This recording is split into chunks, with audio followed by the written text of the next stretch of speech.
ما کوشش کردیم در 1 سال و 2 ماهی که گذشت که در شهر کابل همین امکان وسیع‌تر بسازیم. به همه معلوم است که شهر کابل تقریبا از در حدود 250 سال میشه یا 200 چند سال میشه که پایتخت افغانستان شد. از سال 1775 میلادی 2.5 قرن تقریبا. و این شهر یک شهر بسیار تاریخی است که هزارها سال قدامت داره و شهر است که در دل تاریخ نهفته است.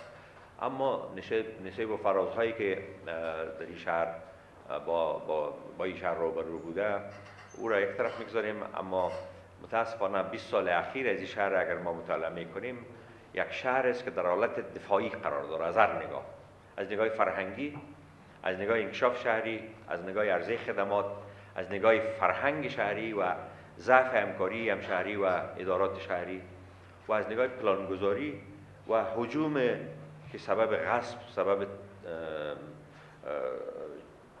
چپاول در این شهر صورت گرفت که این شهر نه تپهش ماندن، نه سرکش ماندن، نه جادهش ماندن، نه پیاده روش ماندن، مرده و زنده این شهر غصب کردن و ما کوشش کردیم که اینمی حالت تغییر بدیم. امیدوار هستم که در این حالت، در تغییر از این حالت ما اولین تهداب این تغییر باید یک بحث فرهنگی را قرار بدیم. او بحث فرهنگی یک بحث آگاهی است، بحث دانش شهری است، بحث دید شهری است و بحث یک حرکت است که به سوی یک طرف هدفمند این شهر سوق دادن است که به اینجا چندین قوت باید همزمان یک جا و به شکل دوامدار با هم حرکت بکنه که در او رول اساسی را مردم شهر باید بازی بکنند. متاسفانه این رول مردم بازی به خاطر این نتوانستن بکنن که در مناطق مختلف شهر فرهنگ‌های مختلف، حتی در کوچه‌های مختلف فرهنگ‌های مختلف حاکم است. شهر قومی شده، عوضی که قوم‌ها در اینجا شهری شوند، شهر در اینجا قومی شده متاسفانه. و ما کوشش داریم که این شهر از قومگرایی و قومیگری بکشیم و یک شهر مدرن قرن 21 و حتی قرن 22 مبادل بسازیم. برای قرن 21 هم در حالت گذار است، ما 21 سال قرن 21 هم گذشتاندیم اما نتونستیم که در اینجا یک مسیر واحدی را که در دور یک پلان واحد شهری حرکت کنه میسر بسازیم. گرچه در 20 سال چندین پلان برای شهر کابل ساخته شده، قبل از اون پلان‌های متفاوت وجود داشت. از زمان داود خان، زمان که صدراعظم بوده، پلان‌های شهری به وجود آمد، ماستر پلان شهری چند ماستر پلان ساخته شد.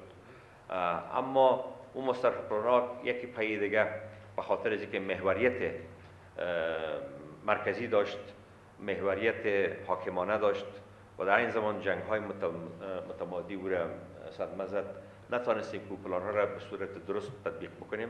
آمدیم به قرن 21. در قرن 21 از یک طرف هجوم مردم و مهاجرین، از یک طرف دیدگاه عجیب و غریبی که ما از بیرون کابل، همیشه کابل یک هدف چپاول بوده. در هر وقتی که شما به تاریخ کابل مراجعه بکنین، کابل مردم به خاطر تفاوت‌های مختلف، اقتصادی، دیدگاه، حتی ترغیبات مختلف دیگه که تفاسیر مختلف از مردم کابل و فرهنگ کابل وجود داشته، کابل هدف چور قرار دادن. کابل شهر جدا از وطن دانستن و اینمی جدایی ها سبب شد که هر کس کابل آمد، کابل بالایش هجوم آوردن.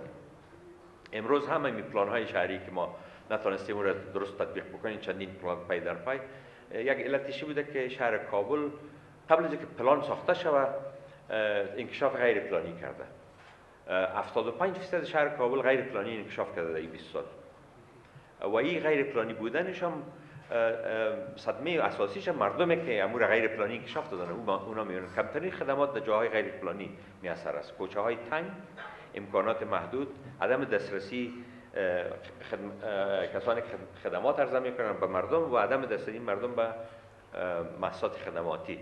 این سبب شده که شهر به کلی یک شهر بی بازخواست جلوه بکنه و بعد از وسط دهه اول سال قرن 21 کوشش کردن که برای کابل یک ماستر پلان بسازن. ژاپنی‌ها آمدن در یک چارچوب یک پلان مد نظر گرفتن و او پلان ابعاد مختلف داشت. باز بر اساس یک پلان دیگه ساخته شد. باز برای توسعه شهر، برای شهر جدید در ده سبز یک پلان ساختن که به محور از او پلان باید انکشاف میکرد.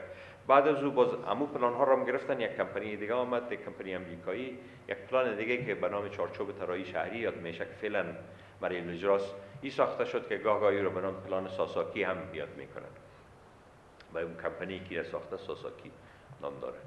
این پلان آخر پلان است که به محور انکشاف شهری در واقعیت‌های فعلی شهر میچرخه و ما مجبور هستیم که هم واقعیت‌ها را مد نظر بگیریم و هم آرزومندی‌های شهر و هم ضروریات شهر به طرف آینده. به او خاطر ایجاب میکنه که این پلان وقتا فوقتا بازدید شود، تجدید نظر شود و مطابق معیارهای فعلی و مطابق واقعیت‌های فعلی گاهی پلان‌های ممد به دور ازی ساخته میشه که او پلان‌های اصلاحی است، زونینگ است و بحث‌های خدماتی است و موضوعات دیگه است که من زیاد به تفصیل به اون نمی‌پردازم. فقط خواستم بفهمین که یک قانون علمی باید بفهمه که یک شهر بدون پلان پیش رفته نمیتونه، او پلان وجود داره و او پلان بدون تخصص هم نمیتونه پیش بره و کسانی که میگن که ما پیلوت بودیم و نمیفهمم، ما انجینیران خواندیم و یک شهروال ضرور نیست که انجینیر باشه یا اقتصاددان باشه یا یک مدیر باید باشه. مدیریت هم کردیم، تیاره دزدم من نیستم، برای که ما تیاره پرواز پیلوت عسکری نبودیم.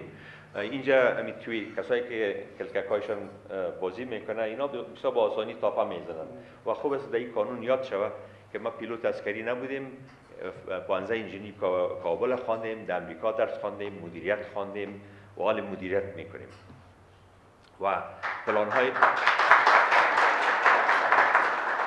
پلان‌های شهر کابل هم به مدیر ضرورت داره، هم به اقتصاددان ضرورت داره، هم به محورهای فرهنگساز ضرورت داره، هم به پلانگذاران شهری ضرورت داره و ما همش از شهر کابل شهرولی کابل داریم فضل خدا. منتها مدیران خوب کسان هستند که از تمام منابع بشری به صورت کارا، به صورت متداوم و پایدار و به اساس انگیزه های ملی و شهری و از اونها استفاده بکنه. مدیریت ما قومی نیست، مدیریت ما مافیایی نیست، مدیریت ما سمتی نیست، مذهبی نیست، مدیریت ما همه شمول است و همه دو شامل هستند به شمول کانون‌های علمی.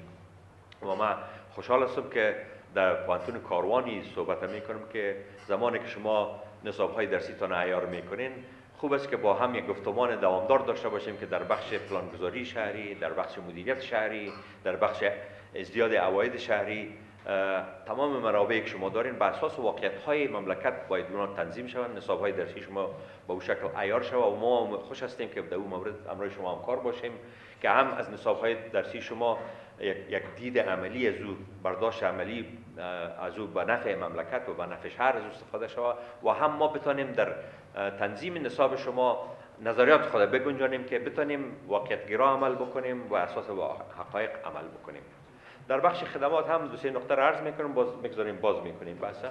در بخش خدمات هم ما بخش‌های مختلف داریم، بخش تنظیف است، بخش سرسبزی است، نظم مارکت است، موضوع تنظیم مارکت ها و بخش اقتصادی ما موضوع عواید شهری است که همه این بخش ها کوتاهی های زیاد داره. ما در حدود نزدیک به 1800 الی 2800 است بخیرم تن زباله تولید میشه، 1800 الی 2000 تن، 2800 الی 3200 و این زباله توسط مردم تولید میشه مالدار. یک بخش ازی میتونه که مدیریت درست‌تر شود هم توسط شهروالی و هم توسط مردم. ما روز یک دوست ما قسم میکرد، گفت که یک کس پیاده راه میرفت و سیگرت میکشید، با سیگرت خود انداخت زیر پای کرد، باز گفت که چی حال است این شهرش هیچ خدمات نیست، جمع‌آوری نیست، همون رقم سیگرت خود زیر پای خود کرده بود. از اون خاطر خوب است می آب را که می نوشیم و قوطی‌های جوس را که استعمال میکنیم که اون طرف میپرتیم فکر کنیم که برای 6 میلیون انسان یا 5 میلیون انسانی که هر روز زباله تولید میکنه شما فکر کنید چند نفر کار است که پشت از او بره پاک کرده بره. اما اگر از 5 میلیون انسان 1 میلیونش هم روزانه زباله خودش جمع بکنه فکر کنید وضع کابل در کجا می باشه. این موضوعاتی است که ایجاب میکنه که در بحث‌های مدیریتی بحث شود. موضوعات انکشافی است. بسیار مهم است که ما یک بودجه داریم، او بودجه ما توسط عواید شهروالی تولید میشه، ما از دولت بودجه نمیگیریم. بودجه ما از عرضه خدمات و از محصول خدمات شهری تولید میشه که یک مقدار بسیار ناچیز از او جمع میشه. هم فساد، هم عدم همکاری هم شهریا. من فکر میکنم که ما میتونیم 5 چند بودجه فعلی خود جمع آوری بکنیم. به طور مثال یک زمینی که شما در اونجا یک بلند منزل ساختین 6 بس او فیس خدمات یک فامیل تحویل میکنه، اما در اونجا 50 فامیل زندگی میکنه. ما 49 فامیل دیگر فیس خدماتش از دست میدیم و این فساد در درون شهر ولیعام است، یک تبانی است و ماندار در جامعه عام است. همکاری ها وجود نداره. پلان های شهری ما، خدمات ما و عرضه خدمات برای ساختن زیربناهای ما همش مربوط و منوط به جمع آوری عواید ماست که در این مورد باز میتونیم بحث های طولانی‌تر بکنیم.